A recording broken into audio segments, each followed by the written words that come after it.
देखते हैं आंखों सुनते कानों को मरवान का सलाम। Good morning, good afternoon, good evening, जो भी जिस टाइम हमारी वीडियो देख रहे हैं सबको जी एक बार फिर से अपने चैनल पर, अपनी वीडियो पर, अपने व्लॉग पर खुश आमदीद कहते हैं, आपको वेलकम करते हैं। जैसा कि आज आपने देख लिया होगा मेरी वीडियो का टाइटल कि आज हम बात करने जा रहे हैं ऑस्ट्रेलिया का वर्क वीज़ा कैसे आपसे हासिल कर सकते हैं आप।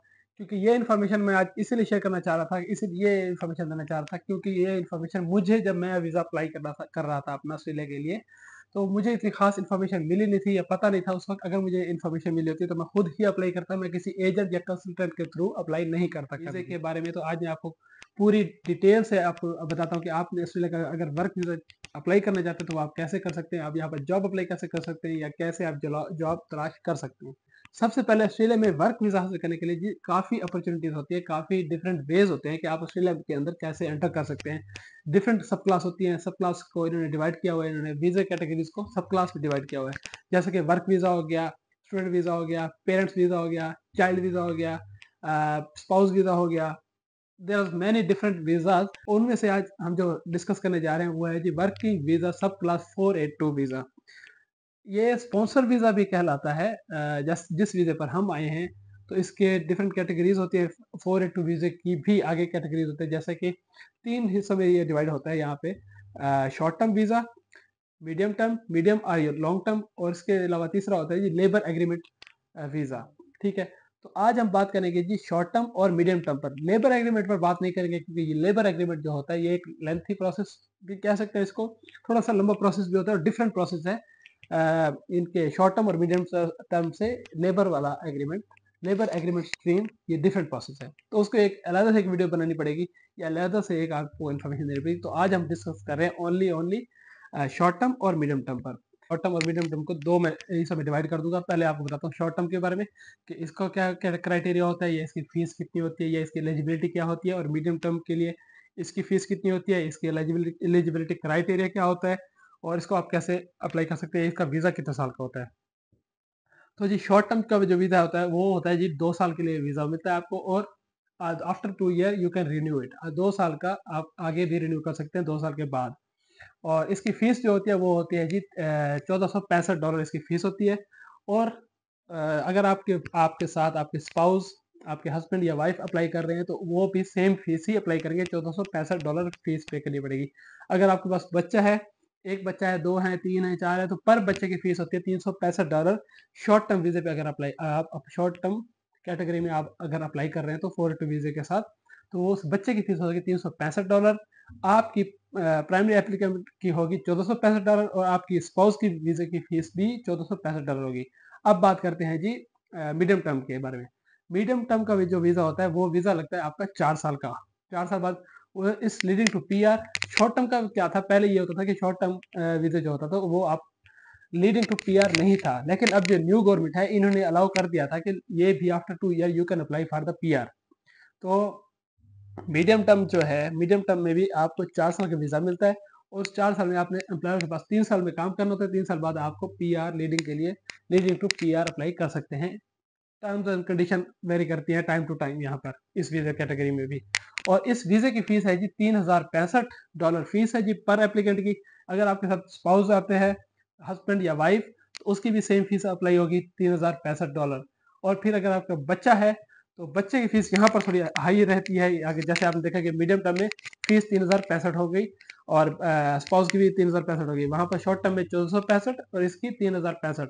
और बच्चे की फीस जो होगी यहाँ पर $765 पे करनी पड़ेगी पर बच्चे की। अगर आपका एक बच्चा तो 765 उसको मल्टीप्लाई करेंगे, फिर एक है, 2 है, 3 है, जितने बच्चे भी हैं वो आपको उस $765 के हिसाब से पे करेंगे। अब मैं आपको बताता हूँ जी एलिजिबिलिटी क्राइटेरिया क्या है इस वीज़े को अप्लाई करने के लिए। इस वीज़े को सबसे पहले अप्लाई करने के लिए एलिजिबिलिटी क्राइटेरिया की रिक्वायरमेंट फर्स्ट जो होती है वो आपके आपके पास मिनिमम 1 साल का डिप्लोमा होना चाहिए, सर्टिफिकेट होना चाहिए।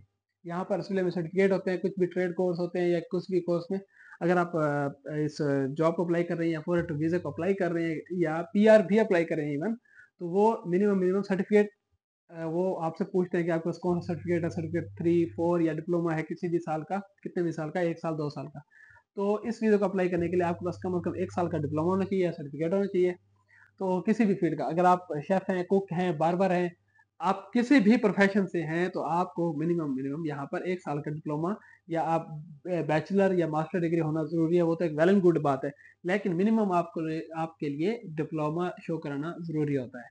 और उसके साथ-साथ नेक्स्ट प्रोसेस क्या होता है जी, नेक्स्ट रिक्वायरमेंट क्या होती है एलिजिबिलिटी क्राइटेरिया की, आपने आइल्स करना है। आइल्स में मतलब आइल्स भी कर सकते हैं और पीटी भी कर सकते हैं। आइल्स अगर आप कर रहे हैं तो 5 ईच बैंड, चारों कंपोनेंट में आपने 5 ईच लेने हैं इस वीज़ा को अप्लाई करने के लिए, ये इनकी मेन रिक्वायरमेंट होती है। अगर पीटी कर रहे हैं तो 40 ईच आपने लेने हैं।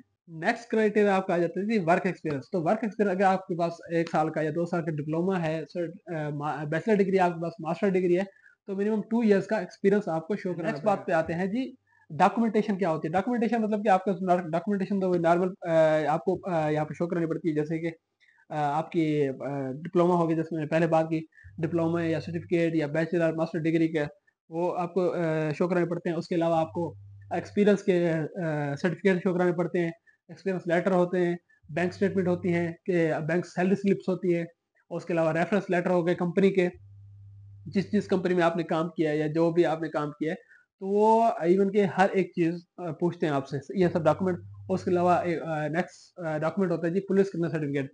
जहाँ पर भी जिस भी कंट्री में आप मिनिमम 6 मंथ स्टे किया है, मतलब मैं पाकिस्तान से हूँ तो मैंने पाकिस्तान से तो मुझे पुलिस क्लियरेंस सर्टिफिकेट तो चाहिए, ठीक है? वो तो लाज़मी है। उसके अलावा मैं अगर दुबई में काम किया है या मैंने सऊदी में काम किया है, मैंने मलेशिया में, कतर में या किसी भी और कंट्री से काम करके आया हूँ, तो मुझे अगर मैंने वहाँ पर 6 महीने का स्टे किया है, तो मिनिमम 6 महीने के स्टे पर आपको वो पुलिस क्लियरेंस सर्टिफिकेट शो कराना पड़ेगा कि आपने कोई क्रिमिनल केस वहाँ पर नहीं किया उस कंट्री में, या कुछ भी ऐसी एक्टिविटी नहीं की, तो वो लाज़मी आपको शो कराना पड़ेगा। फर्दर जो होते हैं जी, जैसे हो गया पुलिस सर्टिफिकेट हो गया या मेडिकल हो गया, ये उस नेक्स्ट प्रोसेस में आते हैं। जैसे आपने वीज़ा अप्लाई करना है तो फिर आपको गवर्नमेंट या इमिग्रेशन आपसे पूछती है ये डॉक्यूमेंट, तो तब आप इनको प्रोवाइड करते हैं। पुलिस सर्टिफिकेट हो गया, मेडिकल हो गया, या कुछ भी और रिक्वायरमेंट वो आपसे डॉक्यूमेंट रिक्वायर्ड करते हैं, पूछते हैं, तो आपको वो पेश करने पड़ते हैं या और उनको एक वीज़ा है जी, ये है स्किल शॉर्टेज वीज़ा होता है यहाँ पर। तो स्किल शॉर्टेज वीज़ा का मतलब है कि अगर एम्प्लॉयर या जो भी यहाँ पर एम्प्लॉयर है, वो उसको यहाँ पर एक स्किल्ड वर्कर यहाँ पर ऑस्ट्रेलिया से नहीं मिल रहा, या उसको कोई भी ऐसा बंदा, उसको वो समझ नहीं आ रहा कि ये बंदा या मेरी कंपनी में या मेरे ऑफिस में या मेरे किसी भी, जो भी जिस प्रोफेशन से भी वो एम्प्लॉयर है, उसको वो उस प्रोफेशन का बंदा एक स्किल्ड वर्कर नहीं मिल रहा, तो वो आउटसाइड द कंट्री बंदा ढूंढता है, तो वो उसको ये इस वीज़ा के लिए अप्लाई करता है, 482 स्पॉन्सर्ड वीज़ा इसीलिए कहते हैं। लेकिन यहाँ पर एक और बात मैं मेंशन कर दूं कि हर एम्प्लॉयर भी आपको स्पॉन्सर नहीं कर सकता, क्योंकि एम्प्लॉयर को स्पॉन्सर करने के लिए उसके पास एम्प्लॉयर स्पॉन्सरशिप लेटर, इसका गवर्नमेंट का अटेस्टेड, उसके पास स्पॉन्सरशिप लेटर की सर्टिफिकेट होना उसके लिए ज़रूरी होता है किसी आउटसाइड ऑफ द कंट्री उसको स्पॉन्सर करने के लिए। मतलब कि अगर आप फर्ज करें कि मेरा एक चाय खाना है या कुछ भी रेस्टोरेंट है, कैफेटेरिया है, या मैं कोई भी शॉप है, बुक शॉप है, या किसी भी तरह की शॉप है, या किसी तरह का मैं छोटा बिजनेसमैन हूँ, तो मैं आपको स्पॉन्सर डायरेक्टली नहीं कर सकता। इन टर्म ऑफ मुझे कंपनी से या गवर्नमेंट से मुझे वो एफिलिएटेड या मुझे वो सर्टिफिकेट लेना पड़ेगा किसी को स्पॉन्सर करने। अब मैं आपको इसका बताता हूँ कि स्पॉन्सर कैसे करते हैं, मतलब कि स्पॉन्सर आप कैसे होते हैं किसी दूसरी कंट्री से। तो सबसे पहले क्या होता है कि स्पॉन्सर जो फर्ज किया, जो एम्प्लॉयर है या जिस कंपनी में आपने अप्लाई किया है वो आपको हायर कर रहा है, तो सबसे पहले तो वो आपको ऑफर लेटर सेंड करेगा। ऑफर लेटर को आपने एक्सेप्ट करना है। ऑफर लेटर आप एक्सेप्ट करेंगे, उसको वापस सेंड करेंगे। तो फिर नेक्स्ट प्रोसेस क्या होता है, एम्प्लॉयर का काम होता है कि वो उस ऑफर लेटर को स्पॉन्सर लेटर में कन्वर्ट करता है। वो आपको फिर स्पॉन्सर लेटर तैयार करता है कि मैं इस बंदे को हायर कर रहा हूँ, इसने मेरी ऑफर कबूल कर ली है, एक्सेप्ट कर लिया है, तो मैं अब इसको हायर करना चाहता हूँ।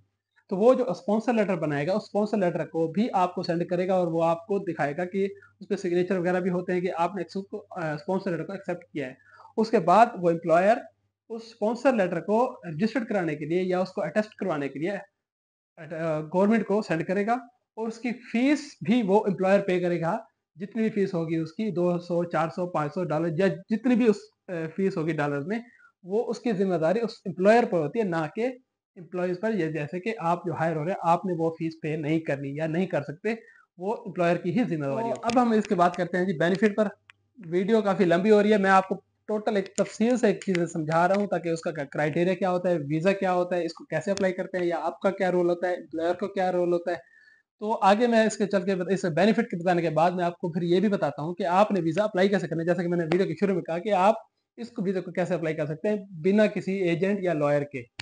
तो चले जी इसके फर्स्ट इसके बेनिफिट पे आते हैं। नेक्स्ट स्टेप इसका आगे करते हैं जी बेनिफिट पे। तो बेनिफिट सबसे पहले तो मैं इसका बेनिफिट बता दूं कि ये वीजा आप हासिल कर सकते हैं मिनिमम 9 डेज में और मैक्सिमम 59 डेज में।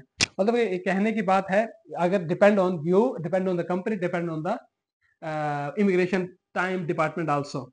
टाइम का भी फर्क होता है, जब आपका टाइम अच्छा है तो 9-10 दिन में, 2 हफ्ते में भी आ जाता है वीजा। डिपेंड करता है, क्योंकि हमारा वीजा आ गया था ऑलमोस्ट 21 या 22 दिन में हमारा वीजा इशू हो गया था। सम टाइम वीजा डिले हो जाता है तो 2-2 3-3 महीने भी लग जाते हैं। हमारे बच्चे का, जैसे हमने मेरी लास्ट वीडियो आपने देखी है, नहीं देखी तो उसको भी देख लें। हमारे बेटे का वीजा वो आ गया था, तो वो भी तकरीबन 2 से 3 हफ्ते में वीजा इशू हो गया था हमारे बच्चे का। जो हमारे न्यू बोर्न की वीडियो मैंने लास्ट वीडियो डाली थी, उसका लिंक भी यहाँ पे शेयर कर दूंगा मैं आपको। अगर वो नहीं देखे तो आप वो भी देख सकते हैं। नेक्स्ट बेनिफिट क्या है जी इसका, ये वीजा आप 4 साल के लिए भी होता है। अगर आप शॉर्ट टर्म अप्लाई करें तो शॉर्ट टर्म अगर आपको वीजा मिलता है, स्पॉन्सर मिलता है, तो आपको 2 साल का वीजा मिलेगा और 2 साल बाद आप इसको रिन्यू भी करा सकते हैं फर्दर 2 मोर ईयर। तो अगर आप मीडियम टर्म में अप्लाई करते हैं या लॉन्ग टर्म में अप्लाई करते हैं तो उसके लिए आपको 4 साल का वीजा अप्लाई होता है, 4 साल का वीजा मिलता है। और नेक्स्ट बेनिफिट क्या है जी इसका, आप मल्टीपल एंट्री कर सकते हैं। मतलब कि आप ऑस्ट्रेलिया में आते हैं, जाते हैं, आप अगर आपको 4 साल का वीजा मिला तो आप हर साल भी अपने कंट्री, होम कंट्री या किसी भी कंट्री विजिट कर सकते हैं, आ सकते हैं और जा सकते हैं। और इसके अलावा इस वीज़े पर आप स्टडी भी कर सकते हैं। अगर आप स्टडी करना चाहें फर्दर, आप पढ़ना चाहें, आप किसी कोई कोर्स करना चाहें या अपनी सेम फील्ड में ही कोई कोर्स करना चाहें, या मास्टर डिग्री या कुछ भी, या डिप्लोमा लेना चाहें, सर्टिफिकेट लेना चाहें, तो इस वीज़े पर आपको अलग एक स्टडी वीज़ा लेने की ज़रूरत नहीं पड़ती। तो स्टडी भी आप इस वीज़े पर कर सकते हैं। और नेक्स्ट बेनिफिट क्या है जी, मिनिमम सैलरी कितनी इस वीज़े पर अलाउ होती है, अब जो होती है, पहले तो इनकी $54,600 पर ईयर सैलरी थी जब हम आए थे। तो अब इसकी मिनिमम रिक्वायरमेंट सैलरी इन्होंने क्या कर दिया जी, 70K।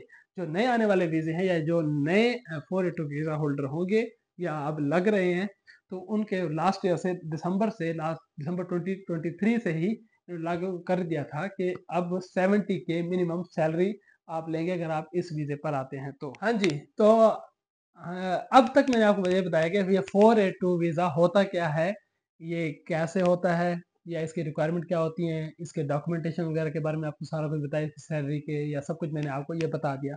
अब मैं आपको नेक्स्ट स्टेप पे बताना चाहता हूँ कि आप इसको वीज़ा को अप्लाई कैसे कर सकते हैं। क्योंकि ये वीज़ा आप खुद, ये ओपन वीज़ा नहीं होता, जैसे कि हमने दुबई में कोई ओपन वीज़ा लिया, पैसे दिए और ओपन वीज़ा ले लिया। इसके लिए आपको एम्प्लॉयर ढूंढना बहुत ज़रूरी है। जैसे कि मैंने कहा कि 482 is a sponsored, employer sponsored visa, ठीक है। तो इसके लिए आपको एम्प्लॉयर ढूंढना पड़ता है।